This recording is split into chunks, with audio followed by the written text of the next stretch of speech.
Michael Bociurkiw is a global affairs analyst and a senior fellow at the Atlantic Council. He is also the former spokesperson for the Organization for Security and Cooperation in Europe, and he joins me now from Odessa in Ukraine. Good to have you with us. Thank you for having me. So President Biden and Jens Stoltenberg met in Washington Monday ahead of the NATO summit and just after the G7 and Ukraine peace summit in Switzerland over the weekend. What all was achieved at this Washington meeting and, of course, the peace summit?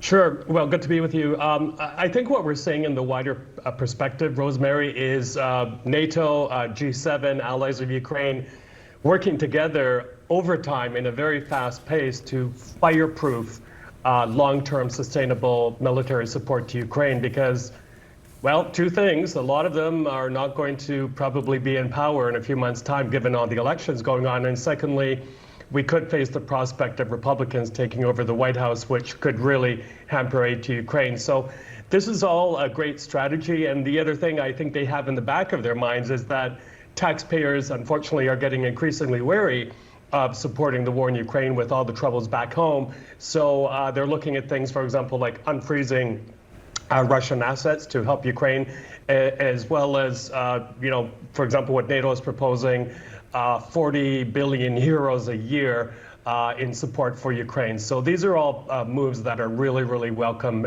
being welcomed in Kiev. Yeah, as you say, Stoltenberg said last Thursday, didn't he, that he had proposed NATO allies provide Ukraine a minimum of 40 billion euros a year for as long as it takes. So what is the latest on battlefield gains and, of course, international support for Ukraine? Well, look, I was at the Ukraine Reform Conference in Berlin just a week ago, and then we had that peace summit, and support is very, very strong. However, you do have some big holdouts. For example, that final communique that was signed in Switzerland. Big countries like India, Brazil, Saudi Arabia, South Africa, UAE did not sign. Now, those, by the way, happen to be a member of the BRICS bloc of nations that includes Russia.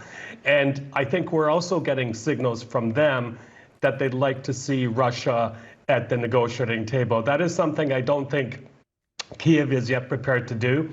But the next summit could be in Saudi Arabia, and you could see Russia there. And then on the battlefield, we're in kind of a status quo situation right now.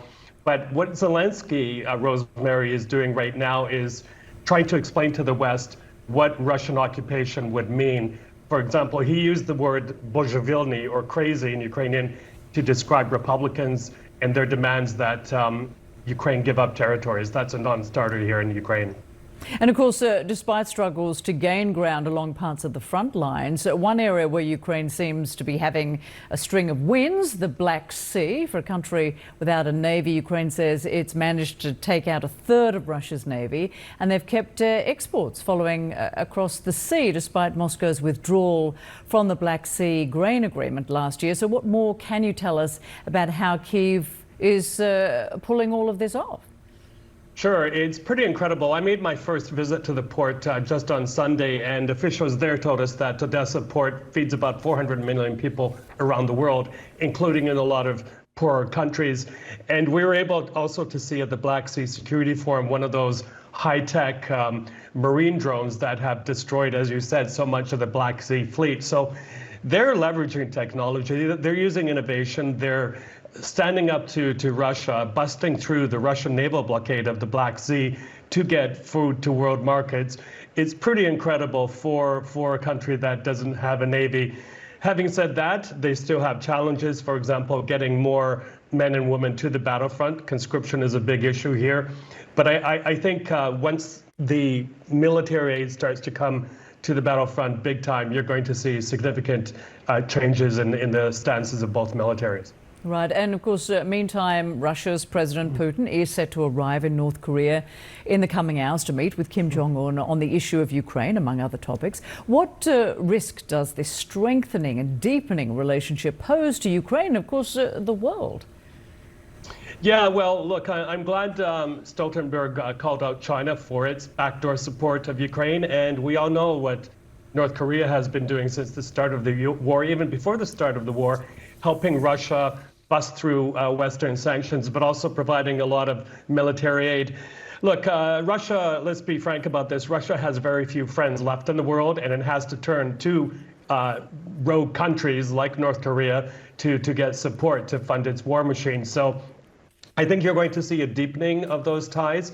And we all know how much support North Korea needs as well in terms of money and food from Russia, oil. So that's probably what you're going to see happening. Michael Bociurkiw, I want to thank you so much for joining us. Appreciate it. My pleasure. Thank you.